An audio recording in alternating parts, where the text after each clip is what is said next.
sini ya. Putar ke sini. Putar ke sebelah sini. Ini terjepit. Sakit loh.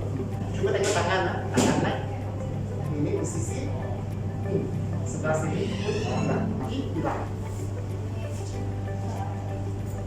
Leher naik turun. Tengok ini ya rasa.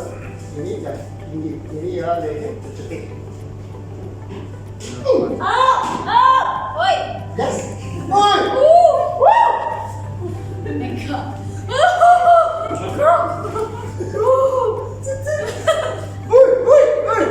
Panggil saya.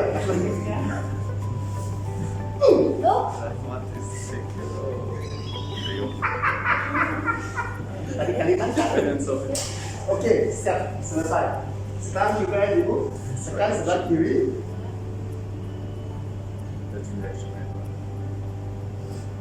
Yeay, happy. Nah, tekan sini. Oh, enak oh. Tadi tanganmu sakit lah, coba. Wow, enak. Ayo. Kepala naik. Turun, kali kedua. Kali ketiga. Tengok mata, boleh tengok sebelah kalau tajam. Sini pun soal lurus. Vertikal, horizontal.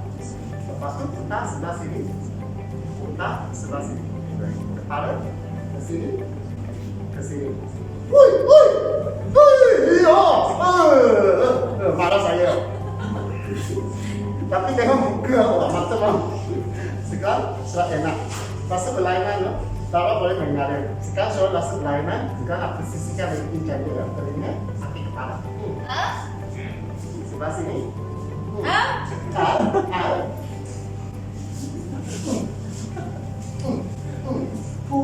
Best reaction. Iya. Tarik juga salah lah. Tarik hidungnya. Iya. Tarik juga. Tarik telinga.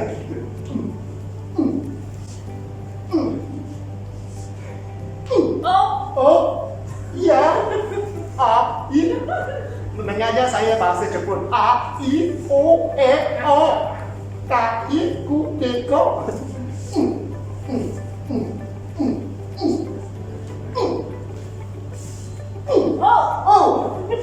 Hai, arigatou gozaimasu.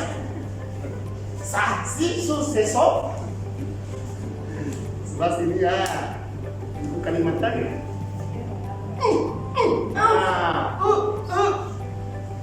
Sebelah sini.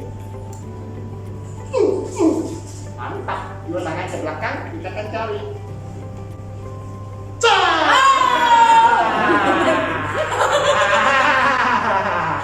Rasa tenaga saya.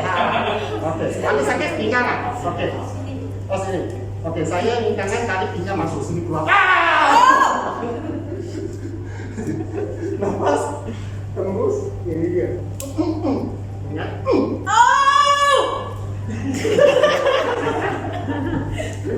Dengar, nah tadi sini ada sakit, sini cucuk. Sekarang rasa cuma silakan. Rasa berlainan, selalu belakang sini. Cucuk. Sekarang okey. Dan kiri kanan. Berdiri ya ibu. Ada sini. Dua tangan tekan telinga. Satu.